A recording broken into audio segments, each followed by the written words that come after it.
السلام علیکم ورحمۃ اللہ وبرکاتہ۔ الحمد للہ رب العالمین والعاقبۃ للمتقین والصلاة والسلام علی اشرف الانبیاء والمرسلین۔ اللہم صلی علی محمد وعلی آل محمد کما صلیت علی ابراہیم وعلی آل ابراہیم انک حمید مجید۔ اللہم بارک علی محمد وعلی آل محمد کما بارکت علی ابراہیم وعلی آل ابراہیم انک حمید مجید۔ رب اشرح لي صدري ويسر لي امري واحلل عقدة من لساني يفقهوا قولي واجعل لي وزيرا من اهلي رب زدني علما رب زدني فهما۔ تمام قسم کی تعریف و توصیف، حمد و ثنا اللہ ذوالجلال والاکرام کی ذات کے واسطے ہیں۔ اللہ تعالیٰ کے آخری نبی، نبیوں کے امام، سرتاج الرسول، ختم الرسول حضرت محمد الرسول اللہ صلی اللہ علیہ وآلہ وسلم کی ذات گرامی پر لا تعداد بے شمار درود و سلام ہوں کہ رب العالمین نے آپ کو رحمت للعالمین بنا کر مبعوث فرمایا۔ معزز ناظرین، آج جیسا کہ آپ کے علم میں ہے 10 رمضان المبارک ہے۔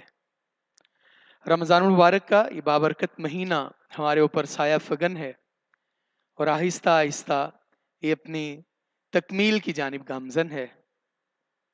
آج کا جو ہمارا موضوع ہے وہ ہے رزق حلال ہی انسان کے لیے کیوں ضروری ہے۔ بھئی مقصد تو روٹی کھانا ہے نا، تو وہ چاہے حلال ذریعے سے ہو چاہے حرام ذریعے سے ہو، تو حلال پر کیوں زیادہ سٹریس کیا جاتا ہے، اس پر انشاءاللہ الرحمن آج ہم نے گفتگو کرنی ہے۔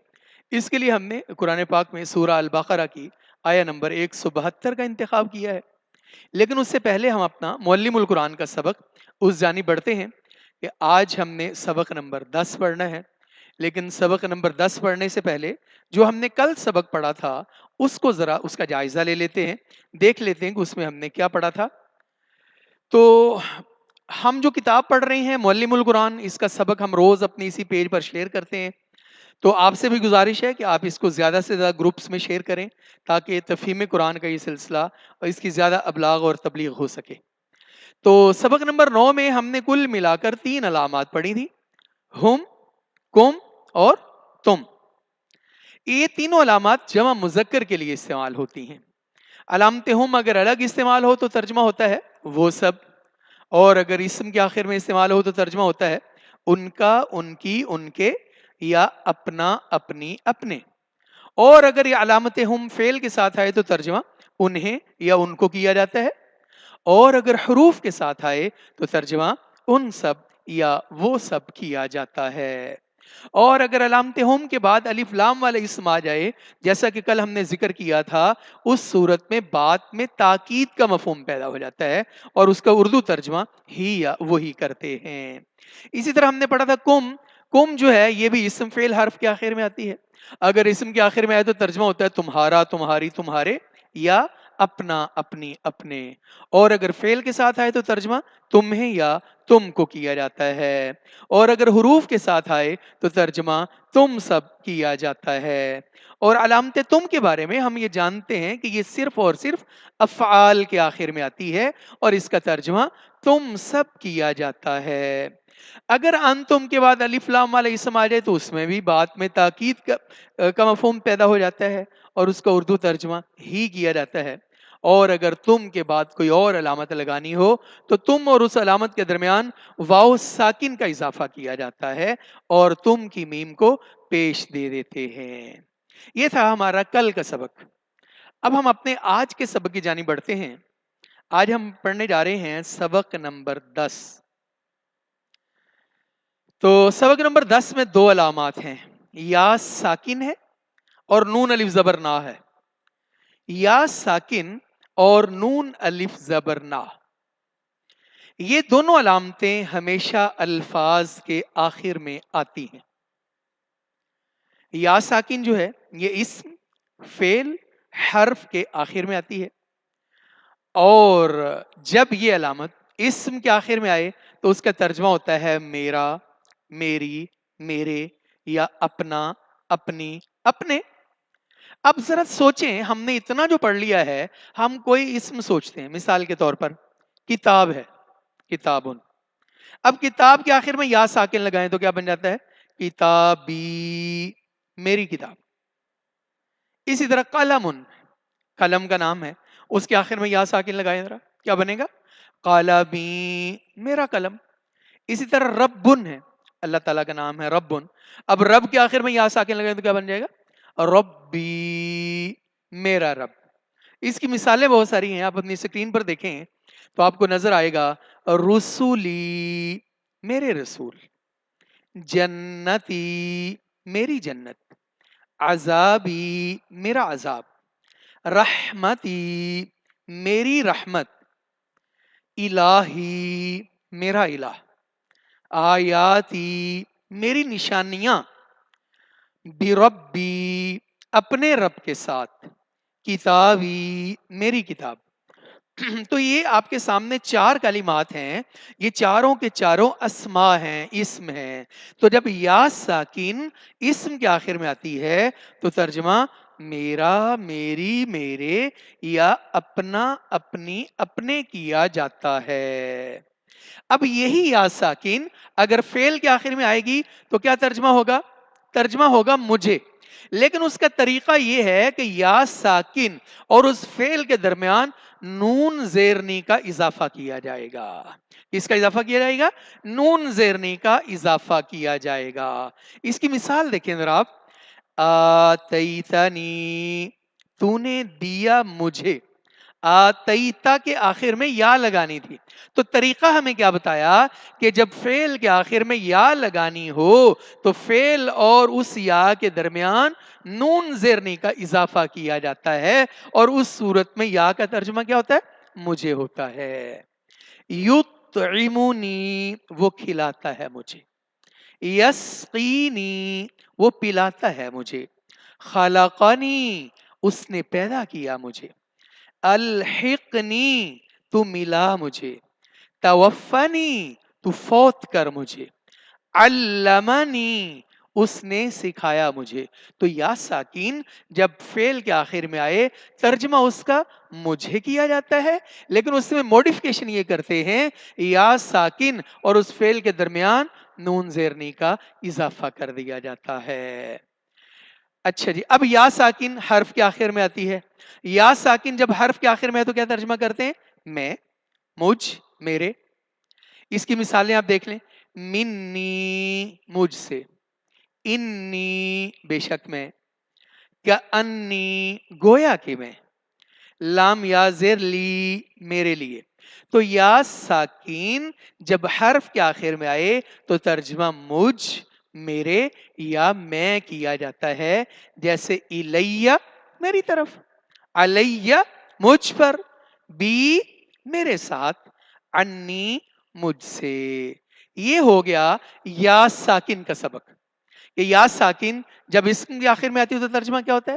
میرا، میری، میرے یا اپنا، اپنی، اپنے.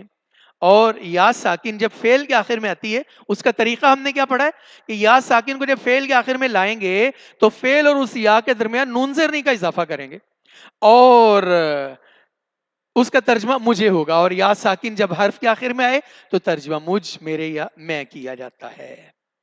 اب بڑھتے ہیں جی نون الف زبر نا کی جانب. یہ علامت بھی اسم، فعل اور حرف کے آخر میں آتی ہے، اور اس کے استعمال کی وضاحت آپ دیکھیں اسکرین پر کہ نون الف زبر نا اگر اسم کے آخر میں آئے تو ترجمہ کیا ہوگا؟ ہمارا، ہماری، ہمارے یا اپنا، اپنی، اپنے کیا جاتا ہے. جیسا کہ سبلنا، ہمارے راستے. اموالنا، ہمارے مال. نساءنا، اپنی عورتیں. ذریتنا، ہماری اولاد. ربنا، ہمارا رب. اب دیکھیں یا ساکن کا اور نون الف زبر نا کا فرق کیا ہے؟ اب جب ہم نے ربی کے آخر میں یا لگائی تھی تو کیا ترجمہ تھا؟ میرا رب. ربو نال نون الف زبر نا لگا دیا تو کیا ترجمہ ہو گیا؟ ہمارا رب. کتابنا، ہماری کتاب. آیاتنا، ہماری نشانیاں.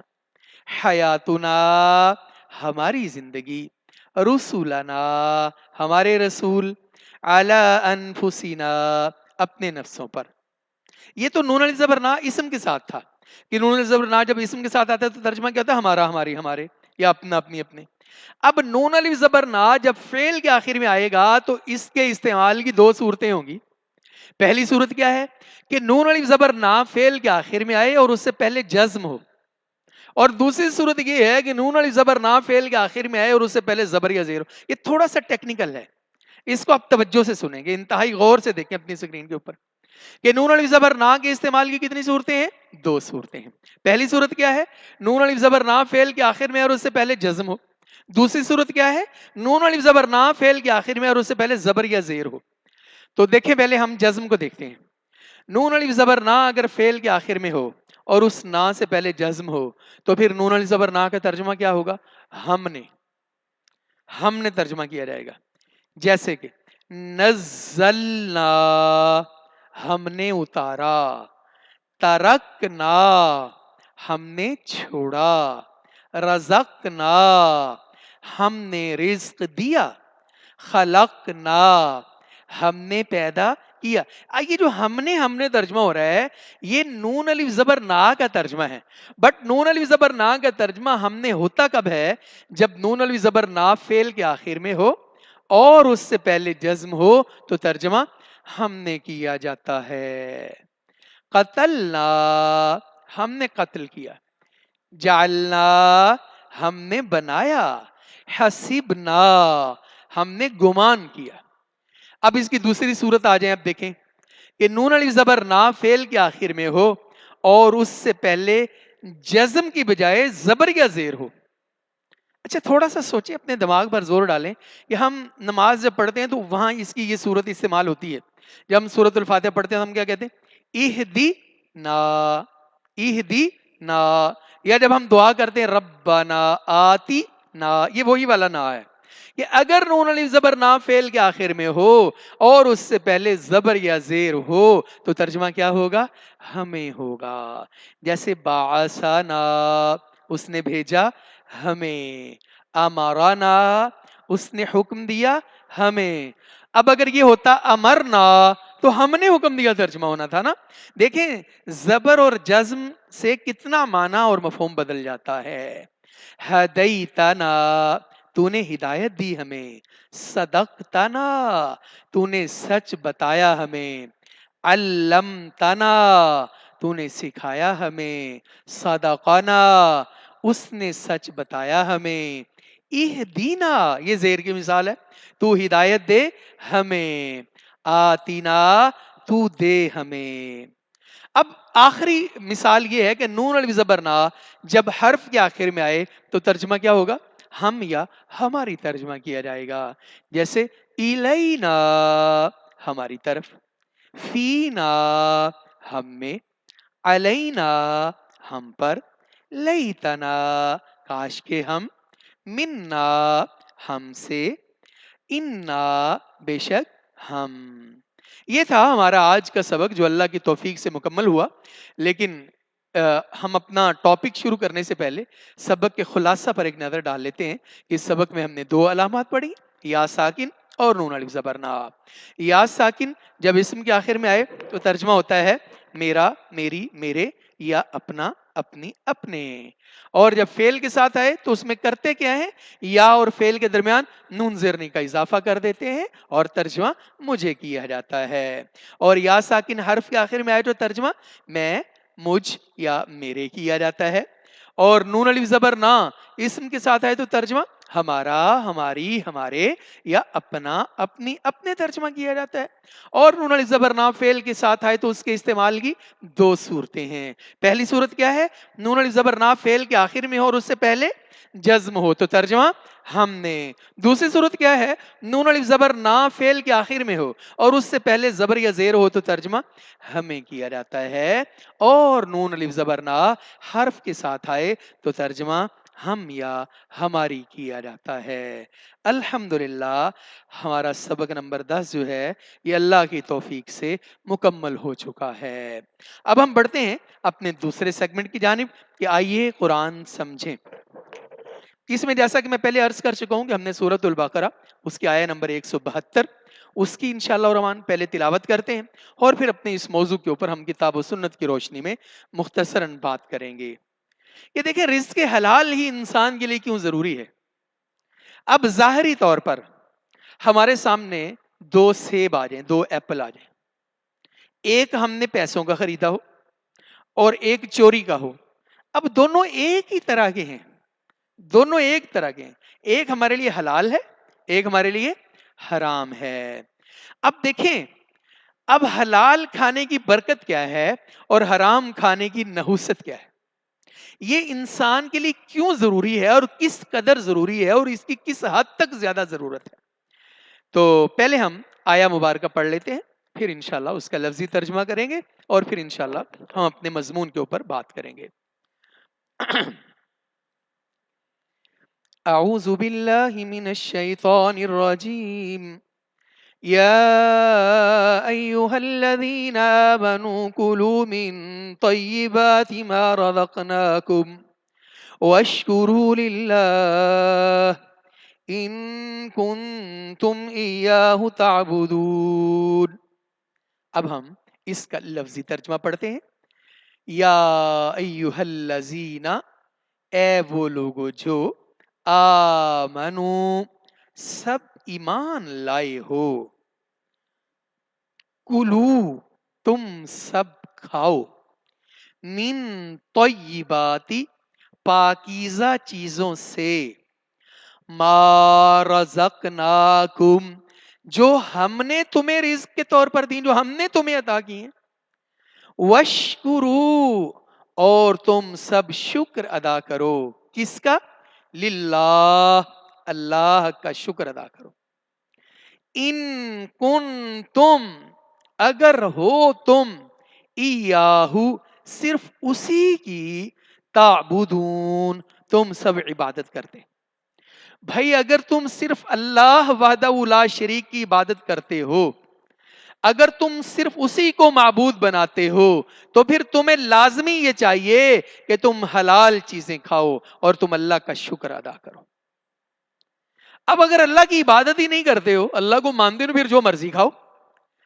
اچھا اب شکر کرنے کا کیا فائدہ ہوتا ہے؟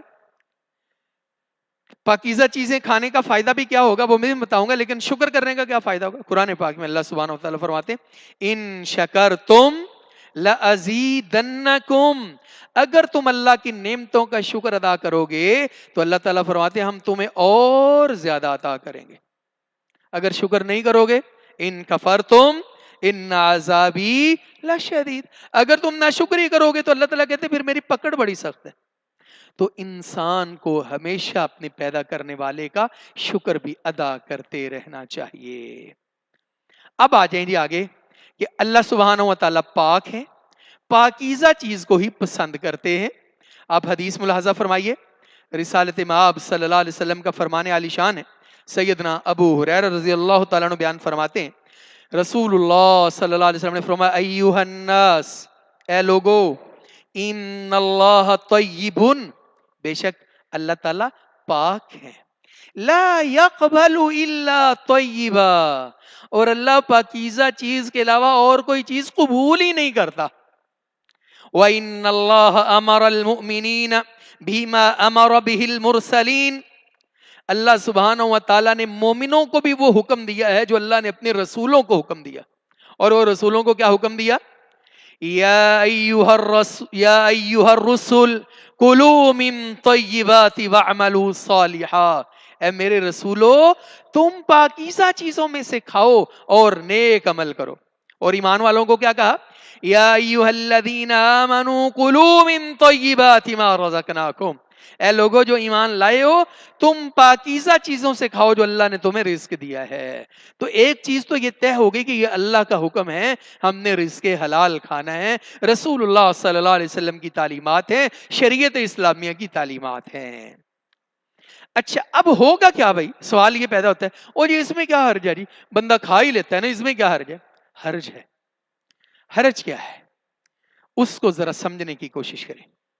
اللہ کے نبی صلی اللہ علیہ وسلم نے ایک طویل حدیث بیان فرمائی، اور پھر اس حدیث کو بیان کرنے کے بعد آپ صلی اللہ علیہ وسلم نے ایک آدمی کا ذکر کیا کہ اس آدمی نے طویل سفر کیا، پیدل سفر کیا، ایسا سفر کیا کہ اس کے بال جو تھے وہ پراگندہ ہو گئے، اس کے چہرے پر سفر کے آثار نمایاں تھے.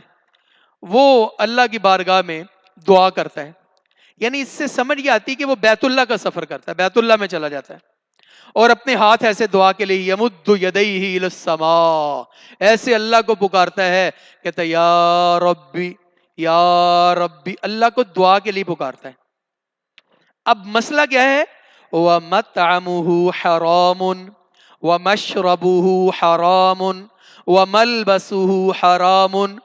اس کا کھانا حلال نہیں ہے، اس کا پینا حلال نہیں ہے، اس کا لباس حرام کمائی کا ہے، اس کی غذا حرام کمائی کی ہے، اس کا مشروب حرام کمائی کا ہے. وَغُذِيَ بِالْحَرَامِ، حتیٰ کہ اس کی غذا حرام کی ہے. اللہ اکبر. فَأَنَّا يُسْتَجَابُ لِذَلِكَ، اب اس کی دعا کیوں کر قبول ہوگی؟ یہ ہے معزز ناظرین، رزق حلال کھانا کیوں ضروری ہے اور حرام سے بچنا کیوں ضروری ہے. کہ دیکھیں، آپ حرام آپ کے پیٹ کے اندر ہے، آپ نے وہ حرام کا سورس کوئی بھی ہو، اس کا طریقہ کوئی بھی ہو، وہ کسی کا حق غصب کیا ہے، وہ کسی بھائی نے بہن کا حق غصب کیا ہے. یہاں میں ایک بات کی بڑی وضاحت کرنا چاہتا ہوں. ہمارے ہاں معاشرے میں بہت سارے لوگ ایسے ہیں، وہ حج بھی کرتے ہیں، روزے بھی رکھتے ہیں، زکوٰۃ بھی دیتے ہیں، خیرات بھی کرتے ہیں، بٹ اپنی بہنوں کا حصہ نہیں دیتے، اپنے بھائیوں کا حصہ نہیں دیتے. وہ یہ مت سمجھیں کہ یہ سارا کچھ ان کا دعائیں بھی اور عمرے حج قبول ہو جائیں گے. نہیں، انہوں نے حق دبایا ہوا ہے، نہ حق غصب انہوں نے کیا ہوا ہے، ان کا کھانا حرام کا، یا اس کے علاوہ اور کوئی بندہ وہ لوگوں سے ظلم زیادتی کر کے رزق روزی کماتا ہے. وَمَطْعَمُهُ حَرَامٌ، اس کے کھانے میں حرام کی آمیزش ہے، اس کے پانی میں حرام کی آمیزش ہے، اس کا لباس حرام کمائی کا ہے، اس کی غذا حرام کی ہے. اللہ اس کی دعا کیوں کر سنے گا؟ کیوں کر اس کی دعا قبول ہوگی؟ اور جب بندہ حرام کھاتا ہے نا، تو پھر اس کو حلال و حرام کی تمیز ہی ختم ہو جاتی ہے. فرمایا رسول اللہ صلی اللہ علیہ وسلم نے، یأتی علی الناس زمان لا یبالی المرء ما اخذ منہ امن الحلال ام من الحرام، کہ لوگوں پر ایک زمانہ ایسا آ جائے گا انہیں اس بات کا شعور اور فکر ہی نہیں ہوگا، انہیں اس بات کا خیال ہی نہیں ہوگا وہ حرام کھا رہے ہیں یا حلال کھا رہے ہیں. آج دیکھیں، اس بات کا خیال کرنا، اس بات کو لازمی سمجھنا کہ ہم حلال کمائیں، اپنی اولادوں کو حلال کھلائیں، حلال رزق سے کھائیں پیئیں، اور اس کے کھانے سے اللہ سبحانہ و تعالیٰ بندوں کی دعائیں قبول کرتا ہے، عبادات قبول ہوتی ہیں. اسی طرح اچھا، اب حرام کے جو سورس ہیں وہ کیا کیا ہو سکتے ہیں ذرا دیکھیں. اب ایک بندہ کہتا ہے جی میں ویسے تو کسی کی چوری نہیں کرتا ہوں، لیکن وہ جب دکان پر سودا بیچتا ہے تو قسمیں اٹھا اٹھا کر بیچتا ہے اگلے بندے کو یقین دلانے کے لیے. اب جو قسم اٹھا کر سودا بیچ کر جو اس نے پیسے کمائے ہیں، جو اس کی ارننگ ہے، کیا خیال ہے کہ یہ حلال رہے گا؟ نہیں، بالکل نہیں. اور اس طرح جو قسم اٹھا کر سودا بیچتا ہے، حرام جو کماتا ہے، اللہ کے نبی صلی اللہ علیہ وسلم نے فرمایا 3 بندے ایسے ہیں قیامت والے دن اللہ سبحانہ و تعالی نہ ان کی طرف نظر رحمت سے دیکھیں گے، نہ ان کا تزکیہ کریں گے، بلکہ ان کے لیے عذاب علیم ہے، دردناک عذاب ہے. اور پھر آپ نے 3 مرتبہ یہ پڑھا، 3 مرتبہ یہ کہا فقرأها رسول اللہ صلی اللہ علیہ وسلم 3 مرار. اور سیدنا ابو ذر جو اس حدیث کے راوی ہیں، وہ کہتے ہیں یا رسول اللہ صلی اللہ علیہ وسلم، برباد ہو گئے، ہلاک ہو گئے وہ بندے جن کی طرف اللہ تعالیٰ نظر رحمت سے نہیں دیکھے گا، ان کو پاک نہیں کرے گا. وہ بندے ہیں کون یا رسول اللہ صلی اللہ علیہ وسلم؟ تو آپ صلی اللہ علیہ وسلم نے کیا فرمایا؟ المسبل والمنان والمنفق السلعة بالحلف الكاذب. بڑی مشکل بات ہے، توجہ سے سنیے گا. المسبل، اپنی ازار کو، اپنی چادر کو، اپنی پینٹ کو ٹخنوں سے نیچے لٹکانے والا بندہ. والمنان، لوگوں پر احسان کر کے احسان جتلانے والا بندہ. والمنفق السلعة بالحلف الكاذب، اور اپنا سودا بیچ کر جھوٹی قسم اٹھا کر نفع کمانے والا بندہ. روزے دارو روزہ ہے، دکاندارو روزہ ہے. دیکھیں، جب رمضان آتا ہے تو ہم کس طرح گراں فروشی ہمارے یہاں ہو جاتی ہے، کس طرح مہنگائی ہو جاتی ہے. اور اگر کوئی کہے یار کم کرو، نہیں اللہ دی قسم ہے، اللہ دی قسم ہے ہی اتنا مہنگا.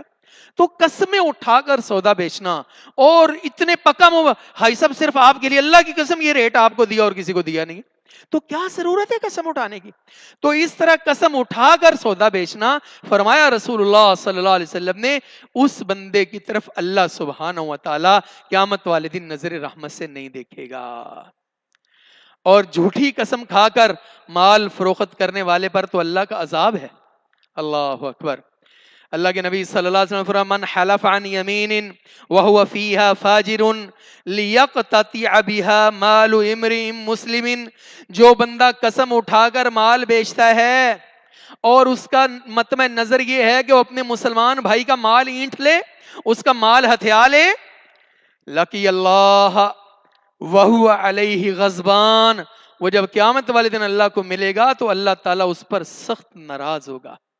اس لیے میرے عزیزو، حلال رزق کو اپنائیں، حلال سورسز کو اپنائیں، حلال رزق کھائیں، سودا لیتے دیتے وقت جھوٹی قسمیں مت اٹھائیں، لوگوں کا مال ہڑپ نہ کریں، لوگوں کی جو ہمارے پاس لوگوں کا، ہمارے بھائیوں کا، بہنوں کا حق ہے وہ ان کو واپس کر دیں. یہ سارے سورس جو ہیں یہ حرام کے ہیں، اور جب بندہ اس طرح کرتا ہے نہ اس کی عبادت قبول ہوتی ہے نہ اس کی دعا قبول ہوتی ہے. یہ ہے رزق حلال کیوں ضروری ہے. اور قیامت والے دن پھر اللہ سبحانہ و تعالیٰ کی بارگاہ میں جب ہم نے جانا ہے تو وہاں سوال ہونے ہیں، سوال ہونا ہے. سیدنا عبداللہ بن مسعود رضی اللہ عنہ بیان فرماتے ہیں کہ رسول اللہ صلی اللہ علیہ وسلم نے فرمایا قیامت والے دن آدمی اپنے پاؤں کو حرکت دے ہی نہیں سکے گا اس وقت تک جب تک اس سے 5 چیزوں کے متعلق پوچھ نہ لیا جائے. پہلا سوال کیا ہوگا؟ ان عمرہ فیما افناہ، بھائی تجھے اللہ نے عمر عطا کی تھی کہاں لگا کر آئے ہو. وان شبابہ، جوانوں، اے نوجوانوں، اے یوتھ، تم بھی اس بات کو سمجھنے کی کوشش کرو. فرمایا وان شبابہ، تمہاری جوانی کے بارے میں پوچھے گا. فیما بلاہ، کہاں کھپا کے آئے ہو. ومالہ، مال کے بارے میں پوچھا جائے گا. من این اکتسبہ، کہ تم نے کمایا کہاں سے تھا. وَفِيمَا أَنفَقَهُ، اور تم نے خرچ کہاں کیا تھا. وَمَاذَا عَمِلَ فِيمَا عَلِمَا، اور جو تم عمل کرتے تھے علم کے مطابق تم عمل بھی کرتے تھے کہ نہیں، تمہیں علم تھا تو اس کے مطابق عمل کیوں نہیں کرتے تھے. ان 5 چیزوں کے متعلق قیامت والے دن سوال ہوگا. اب آ جائیں اس کو ایک ایک کر کے ڈسکس کر لیتے ہیں. یہ جو مختصر زندگی ہے، یہ جو عمر ہے، اس کے متعلق اللہ سوال کریں گے، بتائیں ہمارے پاس کیا جواب ہوگا. اللہ اکبر. تو وہ ہمارے استاد صاحب ہم ایک مرتبہ پڑھایا کرتے تھے تو وہ بتاتے تھے این طلاب الجنان، وہ جنتوں کے طلبگار کہاں ہیں. ہم کہاں اپنی عمر کو لگا رہے ہیں اللہ کی محبت کا شوق کرنے والے، اللہ کے نبی صلی اللہ علیہ وسلم کے دیدار کا شوق کرنے والے، وہ جنتوں کی طلب کرنے والے، وہ اپنی عمر کو اللہ رسول کی حکموں کے اوپر قربان کرنے والے، اللہ رسول کے احکامات پر نچھاور کرنے والے. اب پوچھا جائے گا کہاں لگائی عمر بھائی تم نے، کہاں لگائی ہے کہ جب اسلام کی جانب چاروں طرف سے حملہ تھا تم نے اسلام کے لیے کیا کیا. تمہاری زندگی میں، تمہاری عمر میں، تمہاری جوانی میں، تمہارے عالم شباب میں تو ایسا وقت آیا تھا جب اسلام کو خطرہ تھا، اسلام کی آئیڈیالوجی کو خطرہ تھا، اسلام کی آئیڈینٹی کو خطرہ تھا. تم نے کتنا اسلام کو سپورٹ کیا، کتنا تم نے اسلام کا سہارا بنے. وان شبابی، اور یہ جوانی جس پر تمہیں بڑا ناز ہے، جس پر تمہیں بڑا مان ہے، یہ کہاں گزار کر آئے ہو، کہاں گزار کر آئے ہو. اور اگر بندہ اس جوانی کو اللہ کی عبادت میں گزار دے تو وہ حدیث مبارکہ جس میں اللہ کے نبی صلی اللہ علیہ وسلم نے فرمایا کہ 7 بندے ایسے ہیں جن کو اللہ سبحانہ و تعالیٰ اپنے عرش عظیم کا سایہ عطا فرمائیں گے قیامت والے دن. ان میں ایک وہ شباب، وہ نوجوان بھی ہوگا، وہ یوتھ بھی ہوگی جس بندے نے رجل شاب نشا فی عبادت اللہ، اس نے اپنی جوانی اللہ کی عبادت میں گزار دی. تو نوجوانوں، یہ جوانی کے عالم میں اللہ کی عبادت کرنا، جب ہمیں اور بھی مصروفیات اور مشغولیات ہوں تو یہ دوسری بات ہوگی. تیسری بات کیا ہے؟ وَمَالِهِ، مال کے بارے میں پوچھا جائے گا. بھائی کمایا کہاں سے تھا، اور لگایا کہاں پر تھا؟ جب تک یہ سوال کا جواب نہیں دیں گے تب تک ہم قدم ہلا نہیں سکیں گے. وَمَاذَا عَمِلَ فِي مَا عَلِمَا، اور کیا تمہارا عمل تمہارے علم کے مطابق تھا؟ تمہیں پتا تھا؟ کیا تمہیں پتا نہیں تھا کہ اللہ ایک ہے؟ کیا تمہیں پتا نہیں تھا اللہ کے نبی اللہ کے آخری نبی ہیں؟ کیا تمہیں پتا نہیں تھا قرآن واحد کتاب ہے؟ اس کے باوجود تم اللہ رسول کو چھوڑ کر، قرآن کو چھوڑ کر، نبی کے فرمان کو چھوڑ کر، وہ جی اب ہم کسی کو بتاتے ہیں کہ یار تمہارا یہ عمل سنت کے مطابق نہیں ہے، وہ جی بات آپ کی ٹھیک ہے لیکن چونکہ ہم شروع سے ہی ایسے کر رہے ہیں. دیکھیں لوگ جانتے بوجھتے ہوئے کہتے ہیں وہ جی بات آپ کی ٹھیک ہے لیکن کیا حدیث ہے ٹھیک ہے لیکن چونکہ ہم شروع سے ایسے کر رہے ہیں. نہیں میرے عزیزو، جانتے بوجھتے ہوئے، ایک تو ہے کہ علم نہ ہو، پتہ نہ ہو، تعلیم نہ ہو، جانتے بوجھتے ہوئے اللہ رسول کے راستے سے ہٹ جانا، جانتے بوجھتے ہوئے اللہ رسول کی تعلیمات سے روگردانی کرنا. اس کے بارے میں قیامت والے دن کیا جواب دیں گے؟ کیا ہمارے پاس جواب ہوگا اس دن جس دن اللہ سبحانہ و تعالی ہمارے سامنے رکھ دیں گے یومئذ یصدر الناس اشتاتا لیروا اعمالهم فمن يعمل مثقال ذرة خیرا یرا ومن يعمل مثقال ذرة شرا یرا. ذرہ ذرہ ہمیں دکھا دیا جائے گا. سو میرے عزیزو، میرے بھائیو، دوستو اور بزرگو اور معزز ناظرین، ہمیں چاہیے کہ ہم اس مسئلے کو سمجھیں، اس بات کی اہمیت کو سمجھیں. اور اس کے ساتھ ہی ہمارا آج کا سبق اپنے اختتام کو پہنچتا ہے. اس امید اور اس دعا کے ساتھ آج کا سبق ختم کرتے ہیں. اے رحیم اللہ ہم پر رحم فرما، اے کریم اللہ ہم پر کرم فرما.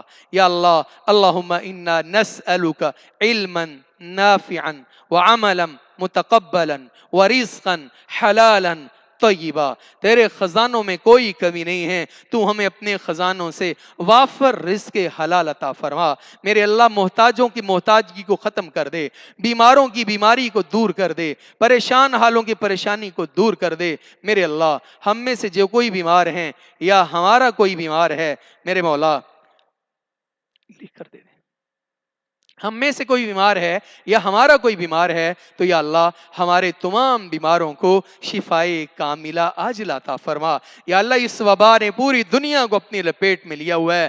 یا اللہ ہم تجھ سے رحم کا سوال کرتے ہیں. یا اللہ ہم پر رحم فرما، اللہ جی ہم پر کرم فرما.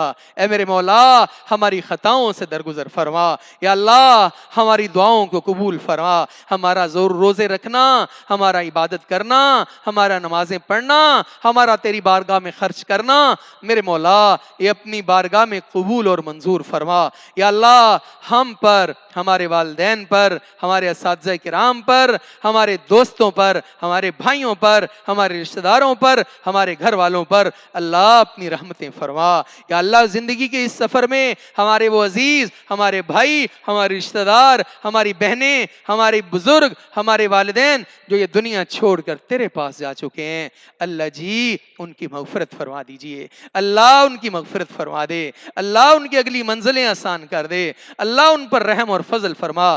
ربنا اغفر لنا ولاخواننا الذين سبقونا بالایمان رب اغفر وارحم وانت خیر الراحمین. اللهم اغفر لنا وللمؤمنین والمؤمنات والمسلمین والمسلمات. یا اللہ جن کے اماں ابا زندہ ہیں ان کے والدین کو ایمان والی، سلامتی والی، صحت والی لمبی زندگی عطا فرما.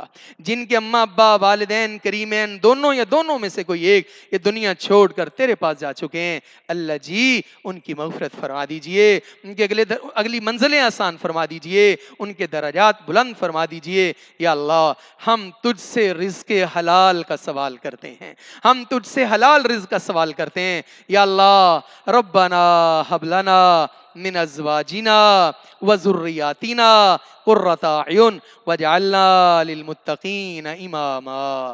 یا ارحم الراحمین یا ذا الجلال والاکرام. ربنا تقبل منا انک انت السمیع العلیم وتب علینا انک انت التواب الرحیم. ایک سوال آیا ہے کہ جس کی پرورش حلال رزق پر ہوتی ہو وہ کوئی گناہ کبیرہ کر کے اس پر قائم رہ سکتا ہے؟ یہ تو بالکل سوال مختلف ہے نا، ڈیفرنٹ سوال ہے. کہ دیکھیں حلال رزق پر پرورش ہونا الگ بات ہے اور گناہ پر قائم رہنا دوسری بات ہے. اب آپ اس کی ایک مثال دیتا ہوں.